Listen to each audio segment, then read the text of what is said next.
All right. We are back here at Song of the Day, coming to you from the Rock Cave. I'm your host, Mark Pierce. It is Wednesday. You know what that means. It is Wanderlust Wednesday, where we try to highlight maybe a band you've never heard before or one you've forgotten about. And eventually, I keep saying it, we will get there, deep tracks from bands you know that maybe you've never heard before.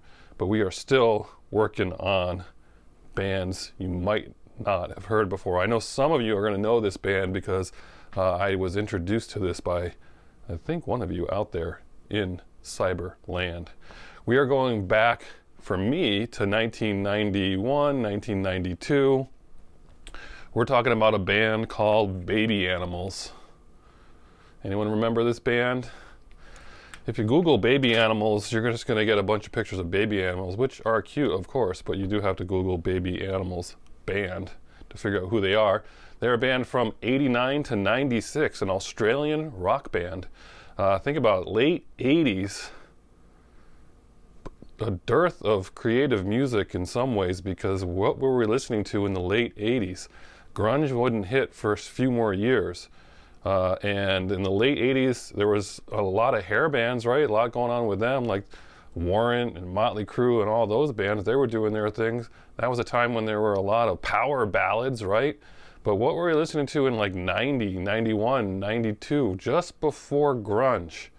It's like this weird spot in music where, I don't know, I feel like there wasn't a lot new going on. But I came across this record via a friend, I believe, Karen Corsini Moran. I think you guys are the ones who introduced me to this CD. I'm pretty sure when we get to visit you in Boston. I could be wrong, but that's my memory of how I heard about Baby Animals.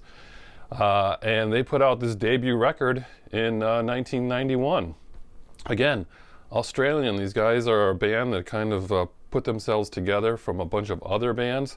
They were signed finally because they had done the pub scene and kind of worked their way up and were found by an A&R guy.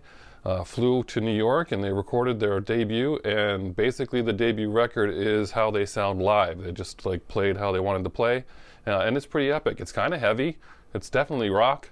And it was basically a huge hit in Australia, #1 for just almost a year. It was the highest selling debut record by an Australian band for like 12 years until Jet came along. Remember Jet? I do remember that band.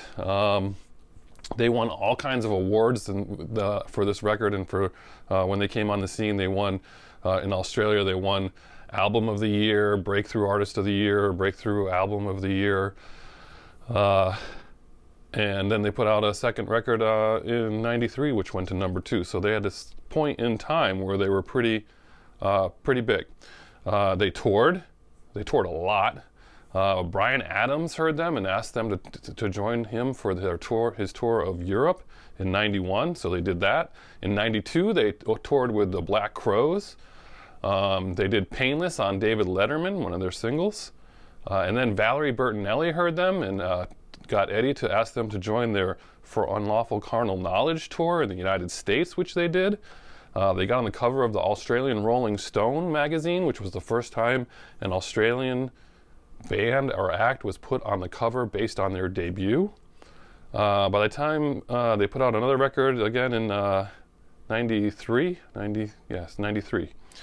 Shaved and Dangerous. By the time 92 came along, they'd already done like 500 shows. Robert Plant asked them to tour, which they did in 93 until the singer got vocal cord issues. And they had these 2 records in this short period of time. And it's interesting music. It's good. It's definitely rock. It's definitely a little heavy at times. She's got a great voice. She kind of reminds me of a mixture of, who remembers when I did my episode on Texas? They got a little bit of Texas. It's around the same time too. Early Texas. Maybe a little bit of 4 Non-Blondes in there. I don't know, something. Anyway, it's just some good old rock and roll, I think. So you got some great songs to listen to today. You could listen to this whole record if you just pull it up and just play this whole thing. Some highlights are Rush You, Early Warning, Painless, One Word, Working for the Enemy, Big Time Friends, and off the second album, Backbone and Don't Tell Me What to Do. There's a bunch of songs to check out. So it's Baby Animals today in the Rock Cave. I want to know if you ever remember this band. Do you remember them? Did you hear of them? I want you to listen to it today. Tell me what you think. It's just basically some rock and roll. I know I got on my pile of CDs to show you guys. We've got some singer-songwriters coming your way, which is going to slow things down a bit, but not today. There's some good stuff here, so let me know. Check out her voice. All right, that's your Wednesday, Wanderlust Wednesday. Enjoy it. Have a great day. It's cold out there in the Northeast. Bundle up, warm yourselves up to some baby animals, and I'm looking forward to tomorrow's episode. We had a big anniversary yesterday in movie history to go with soundtracks. So tomorrow is going to be a fun episode, and you're going to want to turn it to 11 tomorrow. Just saying. All right, have a good one, and as usual, I'll catch you on the flip side.